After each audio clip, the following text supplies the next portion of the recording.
तीसरे विभागीय क्रिकेट प्रतियोगिता में आदर्श एनजीओ व सिलचर वेटरन्स क्लब के बीच मैच को लेकर तनाव का माहौल देखने को मिल रही है। गौरतलब है कि इस मैच में आदर्श एनजीओ को गैर जिम्मेदार तरीके से हराए जाने के आरोप भी लग रहा है। सूत्रों के अनुसार सरकारी नियम नीतियों को पीछे छोड़ क्रिकेट के इतिहास में नया कानून लागू करते हुए दोनों अंपायर कई आरोप प्रत्यारोप लगा रहे हैं। मुद्दे को लेकर आदर्श संगठन के खिलाड़ियों में क्षोभ की स्थिति बनी हुई है। अपने दल को विजयी करवाने के लिए वेटरन क्रिकेटर्स क्लब के कार्यकर्तागण कई कार्रवाई को अंजाम दे रहे हैं।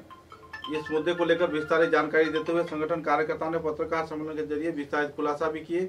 और तो 20 ओवर में 9 विकेट के नुकसान में आदर्श एनजीओ ने 133 रन संग्रह किए। जवाबी बल्लेबाजी में वेटरन क्रिकेटर्स क्लब 101 रन पर 6 विकेट गंवा चुके थे, जबकि केवल 13 ओवर का सामना उन लोगों ने किया था। और मुद्दे को लेकर काफी तनाव का माहौल खड़ा हुआ। अंपायर के सिद्धांत के खिलाफ जो कार्रवाई की गई, इसके चलते भी लोगों में काफी नाराजगी का माहौल है। न्यायिक इंसाफ का गुहार लगाते हुए आदर्श एनजीओ के खिलाड़ियों ने जिला क्रीड़ा संस्थान के वरिष्ठ कार्यकर्ताओं के समक्ष एक स्मारक लिपि प्रदान किया और जल्द से जल्द इस मैच के सही सिद्धांत व निर्णय के बारे में भी मांग की। খেলাটা তো একবার রেজিউম হইতো তো ইন্টারন্যাশনাল দেখা যাইতেছে যে খেলাটা যদি বৃষ্টি হয় তারপর একটা রেজিউম হয় হয়তো 3-4 বার কাটা যেতে পারে। এই ধরনের কোনো ইনিশিয়েটিভ লো আইছে না, ঠিক আছে কি উল্টা খেলাটা ক্যান্সেল হয়েছে। তার মানে রান রেটের সময় কথা হয় তখন পুরো বৃষ্টি যদি ওয়াশ আউট হয়ে যায় তাহলেই রান রেটের প্রশ্ন আছে। পুরো ম্যাচটা যদি মানে ওয়াশ আউট হয়ে যায় এটুকুই আমরা লাগে ভীষণ বড় অন্যায় হয়েছে। তো এটা আমরা বিএসএর সম্মান করছি, তার লাগে আমরা আইপিসি মাঠ থেকে পরের ম্যাচটা আমরা সময় মতো আরম্ভ হয়েছে। তারা আসলে যদি এতই বৃষ্টি হতো পরের ম্যাচটা কেমনে সময় মতো আরম্ভ হয়। আপনাদের কোনো ভালো জাস্টিফিকেশন দেওয়া হয়নি যে কিসের জন্য আমরা হারছি, না ওই পেপারে দেওয়া হয়েছে, না কোনো উন্নত দেওয়া হয়েছে। অনেক সময় পেপারে ডিটেলস দেওয়া হয় যে কেন এটা হারছে, কেন এটা হয়েছে, কেন এটা হয়েছে। পেপারে সম্পূর্ণ যেগুলো দেওয়া হয়েছে ডিটেলস এগুলো একটার মধ্যে লেখা হয়েছে যে আমরা সেকেন্ড ম্যাচ খেলছি, একটার মধ্যে লেখা হয়েছে ফার্স্ট ম্যাচ খেলছি, এরকম ভাবে মানে করা হয়েছে। তো এটা পুরাই বোঝা যায় যে আমরা আউট করার জন্য এটা হয়েছে। আর মানে নেক্সট মানে এই টিমের নামটা কি তার আদর্শ এনজিও না ভেটারান্স ক্লাবের ক্যাপ্টেনকে আজকে বলছে যে তোমরা রিকোয়েস্ট করলাম যে তোমরা মাঠে নেমে খেলো। তারা বলছে যে না আমরা তো জিতছি।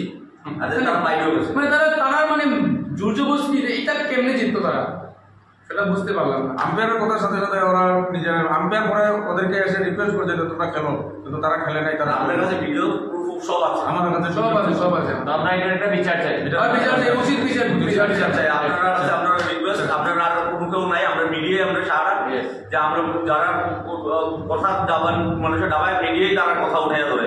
আর আমরা সেন্ট্রাল মিডিয়ার উপরে পুরো ভরসা আছে, তারা রাইট ডিটেলসটা তারা পাও আর আপনারা এটা নিয়ে বিচার করবেন। মানে বহুত বড় ঘোটালা মানে এই পয়সা নিয়ে চলে। Thank you so much. কিছু করছেন তারা বলছেন আপনারা ঠিক আছে ভাই।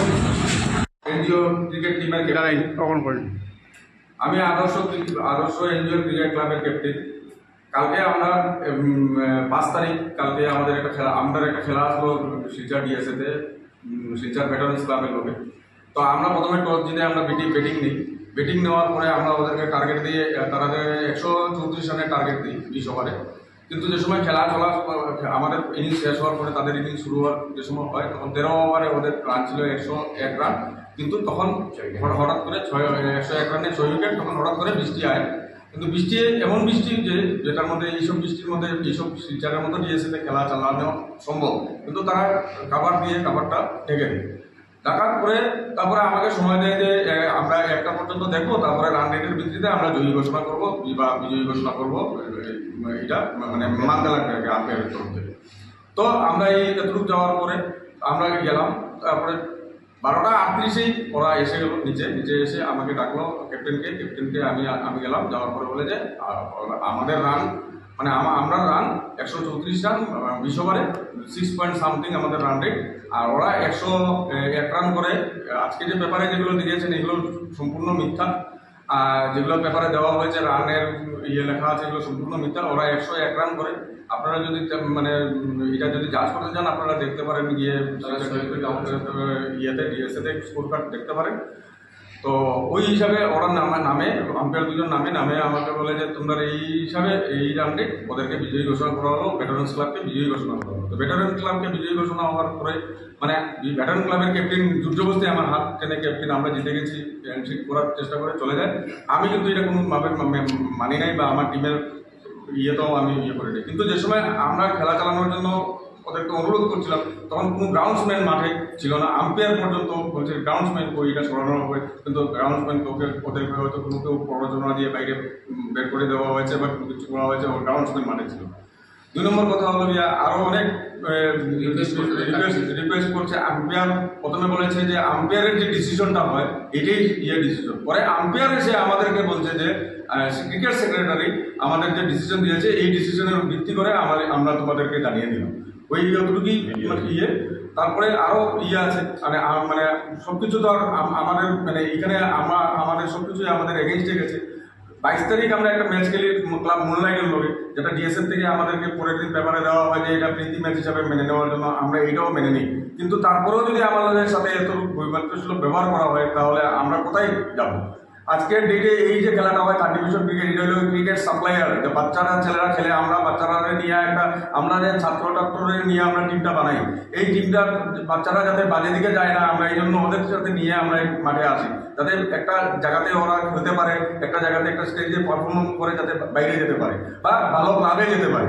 কিন্তু এখানে এই খেলাটাই এমন সময় আরম্ভ হয়, মার্চ এপ্রিল মাসে আরম্ভ হয়, ওই সময় সব কিছু বোর্ডের যেমন কাউন্সিলের বোর্ড হোক সবের এক্সাম থাকে, তো তার মধ্যেও আমরা এইসব মেনে নিয়ে আমরা বৃষ্টি, তারপরে ওই গত বছর 2024-এ আমরা বৃষ্টিতে প্রথম ম্যাচে টসে হেরে বেরিয়ে দিই। কিন্তু এইসব হিসাবে আমরা এটা মানে বন্ধ করা হোক বা এইসব আমরা একটা মানে এটা মানে আমরা জাস্টিস চাই আর কি, আমাদের সাথে যেটা করা হয়েছে এটা একটা জাস্টিস লাগে আমাদের।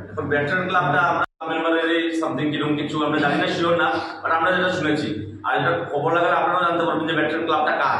কেন কি এইটা পুরো ব্যাটার ক্লাবটা যদি কেউ কারোর মানে পার্সোনাল ইয়ে হতো না, তাহলে এইরকম ডিসক্রিমিনেশন আমাদের সাথে হয় না। আমরা টাইম দেওয়ার পরে, আমরা মাঠে থাকার পরে আম্পায়ার কেমন করে এটা ডিক্লারেশন হলো, এটা জাস্টিফিকেশন না সাময়িক প্রসঙ্গে তো ওরা ভালো করে দিয়েছে না, এতই যদি বৃষ্টি হয় তাহলে পরের ম্যাচটা কেন টাইম মতো শুরু হয়ে যাবে। বৃষ্টি হওয়ার 5 মিনিট পরে বৃষ্টিটা বন্ধ হয়েছে, কিন্তু গ্রাউন্ড স্টাফ একটাও ছিল না যে কাভারটা সরাবে কিংবা শুরু করবে, ইনিশিয়েটিভই নেয়নি ওরা। আর বৃষ্টি তো হয় নাই, বৃষ্টি তো শুধু আমাদেরকে বলছে যে একটা অবধি টাইম আছে, 12টা 38-এ আমাদেরকে বলছে যে এরা উইনার। কেমনে হইব উইনার বলছেন? তারা 6টা উইকেট নাই তখন নেই, আর 6 ওভারে তারা লাগে টোটাল 34 রান লাগে। এইটা তো আমরা কোনো ইয়ে নেই যে আমরা শুধু জাস্টিস হোক আর যাই হোক, আপনার সাথে যাওয়া হয়েছে যেটা এটা অন্য কারোর সাথে হয় না। মানে এরকম যে মানে একটা নর্মাল ক্রিকেট খেলাকে যে ক্লাব মেম্বার্সরা এটা করে অ্যাড করে এই করে সেই করে যে নিজেরা এই ক্যাপাবিলিটি বাড়াবে, দেন তারপরে এত লিগস করার পরে বৃষ্টির সিজনে এসে থার্ড ডিভিশনটা করা হয় না। আমাদের ইয়ে হলে যদি করাতে আপনার অসুবিধা হয় তাহলে এটা বন্ধ রাখুন থার্ড ডিভিশনটা, এটা করানোর প্রয়োজন নেই থার্ড ডিভিশনটা। আর যদি করান তাহলে ফ্রি ফেয়ার ভাবে এটা করানো উচিত, কারোর পার্সোনাল প্রপার্টি করে করানো উচিত না। আচ্ছা, একটা লাস্ট একটা